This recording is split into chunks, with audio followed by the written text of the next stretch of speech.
Jeb Bush, just as the example, when he was governor, not only did he defund Planned Parenthood, but he actually, as governor, intervened in 2 cases to prevent a 13-year-old girl and a mentally challenged woman who was raped from being able to get an abortion. So these are 2 abortion cases. He intervened as governor. Like, what the fuck? Like, I don't understand. You know, I just feel like at this point I'm at a loss for words because I don't really understand where people get off.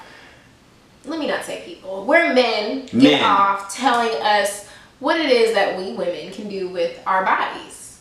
The authority is just outrageous at this point, where a governor feels the need to intervene on abortion cases, on rape cases, where women were forced into something that they had no choice upon. And on top of that, they were underage, they were mentally ill, so they weren't even able to consent. You know, like legal age to consent. You know, rape is rape, but I'm saying, like, on top of that, they can't even consent to majority of things that life have to offer because they're mentally ill or they're underage. So how is it that you, as a man, not even parents, how you as an outsider come in and decide, hey, no girl, you're gonna have this child. Yeah, you're gonna have it, even though you're a child yourself and you're mentally not stable. But it's crazy that we have to go those lengths to even think that that's when it's okay for you to even have an abortion. You have to be 13 years old, or you have to be mentally disabled even if you're raped. A perfectly sane or adult woman can't get raped and then want an abortion. That's not okay. That's not okay. That's not okay. That's outrageous. Like, you know? It makes my blood boil at how these men, how these governors, how these Republicans, how these super conservatives are the ones that can make the decisions for these women's bodies and for a decision that affects the rest of their life. You know, Jennifer Granholm had such a good point when bringing this up, bringing attention to Jeb Bush, because this is someone who's running for our presidency and people are okay with it. They're okay with him preventing people from seeking health care and seeking decisions on their health and on their life. A 13-year-old giving birth, that's no laughing matter, that's no easy thing. A 13-year-old, a lot of times when these young teens are pregnant, the doctors will say that it's hard for them to have a full-term pregnancy. It's hard for them to even hold a child, let alone give birth. That is such a health risk. And you're saying to save this child's life, she can't then have an abortion? Mental health issues are real. So you don't understand the trauma that stems from rape. So for you to force this child to birth a child that they did not want in the first place, a child that they will always remember that it's out there in the world, or assuming that she does decide to keep the child. Right. You have to stare at this child's face and realize, like, this is not what I wanted, this was forced upon me. But nobody's speaking about the men in these situations. Of course, because what's happening to them? What is anything being done to stop these men from raping 13-year-old women, mentally challenged women? What's being done to prevent that? No, it's always, what can you do? You can have a baby. You can go through a life of hell for the next however many years dealing with this. Or you should have just not worn that tiny skirt that night. Right. This would have never happened to you. You shouldn't have on makeup, you little 13-year-old girl. Why are you wearing, like, no, that's just not. You shouldn't even have developed so soon in life. Right. Where were your parents at? Where were her, I'm pretty sure everybody was asking, where were her parents? When did this happen? Did she have alcohol in her breath? Like, these are the questions that they'll ask a woman, but what are they asking the man who raped these women? What happened to these men? Are they in jail? Are they, you know what I mean? Like, they're not a concern. That's they're the not. issue. They're not a concern. And the problem with America and the problem with how we fix a lot of issues is always approaching the victim. It's always approaching the aftermath, but it's never approaching prevention. When they do decide to approach prevention, they still approach the victim about preventing it. Yeah, it's never a discussion. It's never a discussion with men that rape is wrong. You do not do it. Point blank, like you say, it's dead, you don't do it. There's never a discussion. It's always women, you know, girls, you just make sure you have a friend with you at all times. Girls, you make sure you cover your drink. Girls, you make sure you don't dress provocatively, that will entice men to do these things. Why should we have to wash our drinks? Why should we clothe ourselves in ways that is socially acceptable. Right. Why? I just feel like as human beings, this is not something I should expect. You know what I'm saying? Walking home, I should not expect or to be raped. You know what I'm saying? I shouldn't go to a club and expect, hey, someone's gonna put something in my drink. No, you shouldn't. You know what I'm saying? These are things that we should be conditioned to expect as women, because men aren't conditioned to think this at all. No. Men can freely walk around with their manly privilege and not have to worry about anything. They don't have to worry about stigma either. Men can rape women and still walk around, well known that they have raped women, and walk around society with their head held high, and people will praise them for who they are and what they bring to the table, if they bring anything at all. Right.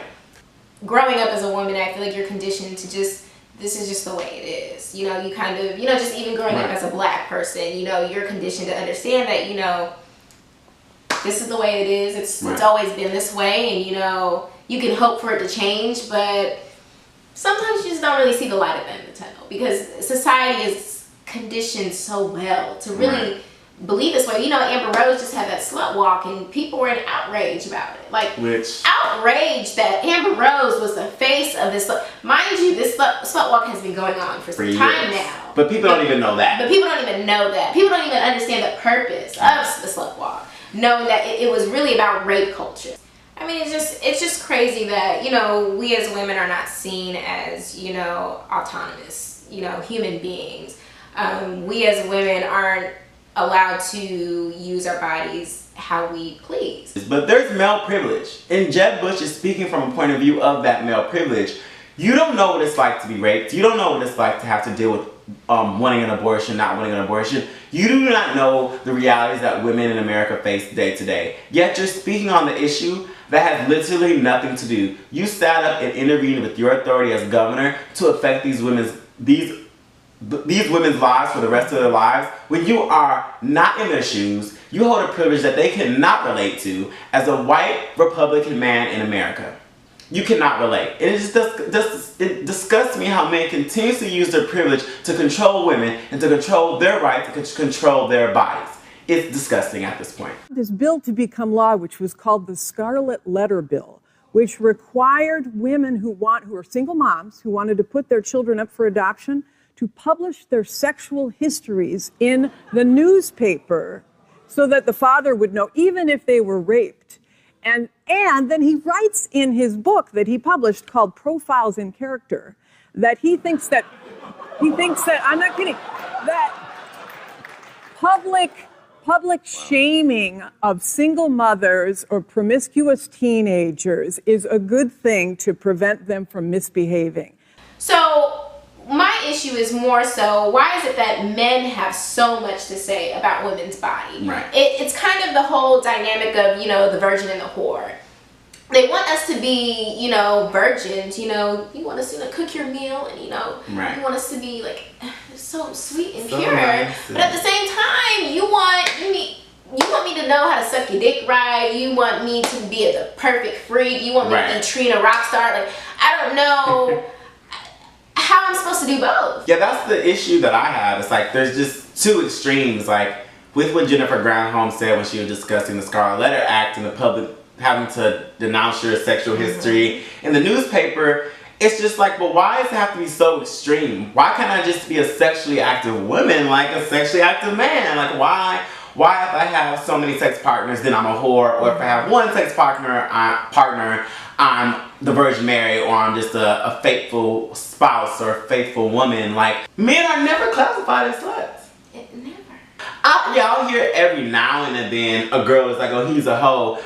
But what makes him a hoe now? And like, what? The context in calling a man a hoe is so different from calling a woman a hoe. Like, it just, the tone, everything is like, oh, he a hoe. Whereas another girl's like, she's a hoe. You know what I'm saying? Like, even the tone of voice is just completely different, and it just showcases how we view the world, the lenses that we see men and women in. So, can we just hush up on this? Like, can we just all enjoy our fucks without giving a fuck? No, we can't. We just, It'd be nice enjoy my if fucks you without giving a fuck.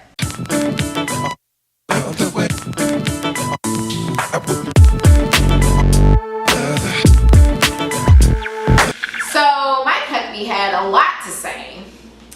And one of that being that women don't need to depend on birth control, the government for birth control. And instead, all they need to do is learn to control their burning desires. Burning desires? Burning desires. All right.